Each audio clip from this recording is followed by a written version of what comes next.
Australian-made ship could reshape how Marines resupply troops. An Australian-designed cargo ship just did something no purpose-built military landing vessel has managed before, driving stern-first onto a beach near Darwin, holding position while it dropped a ramp wide enough to drive tanks off, then reversing back out to sea in under a minute. The 73-meter, 240-foot vessel, named Matilda 1, is a stern-landing vessel, or SLV, designed by Queensland-based naval architecture firm Sea Transport and currently under a 3-year lease to support the U.S. Marine Corps. On July 8th, the ship performed its first beach landing and debeaching maneuver at Dundee Beach, southwest of Darwin in Australia's Northern Territory, backing onto the shore, extending its extra-wide stern ramp onto the sand, and holding steady before pulling away and returning to open water in under 60 seconds, according to Sea Transport. The company says the maneuver marks the first beach landing ever completed by an SLV built specifically for military use,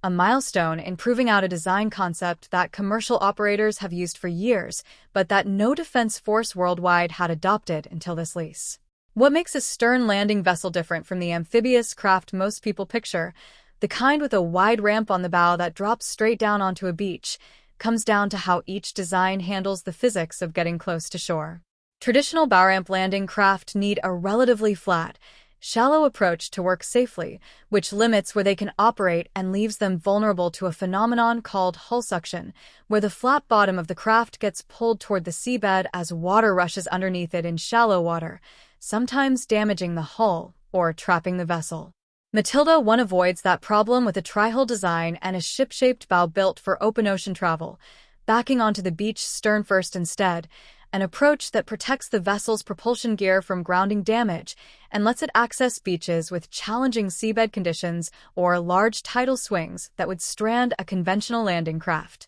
Almost all amphibious vessel designs are incapable of long-distance offshore voyages, Dr. Stuart Ballantyne, Sea Transport's chief executive, told the maritime outlet Baird Maritime. Matilda 1 can carry up to 550 tons, 606 tons of cargo across 4,000 nautical miles, 7,408 kilometers of open ocean in high sea states, according to Sea Transport, a combination of payload and range that most amphibious connectors simply cannot match, since they are built for short hops between a larger mothership and the shore rather than independent long-distance transits. The ship's cargo deck spans roughly 670 square meters, close to twice the size of a standard tennis court by the company's own comparison, with room for bulk supplies, military vehicles, and shipping containers stacked too high, and separate reporting on the vessel's specifications lists capacity for 84 standard shipping containers, or a mixed load that could include roughly 20 joint light tactical vehicles, 18 HIMARS rocket launchers,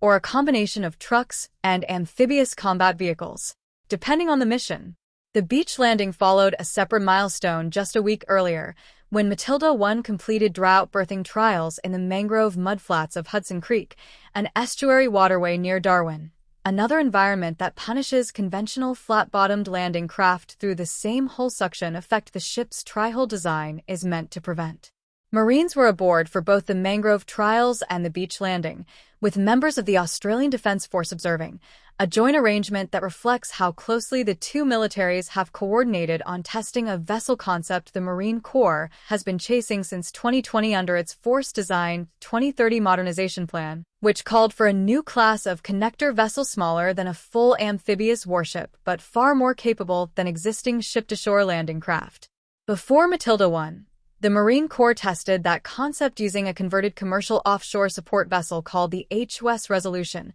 fitted with a large stern ramp, reinforced deck, and landing legs to simulate what a purpose-built SLV might offer, and put it through evaluations including Project Convergence Capstone 4, where Marines assessed how well the ship-to-shore transition worked with the service's actual vehicle fleet. Matilda 1 represents the next step beyond that improvised prototype, a vessel designed from the outset for the mission rather than adapted from a commercial hull, and Sea Transport has said the Marine Corps lease marks the first time any military anywhere has adopted a true SLV design despite more than 20 similar vessels already operating in commercial service worldwide.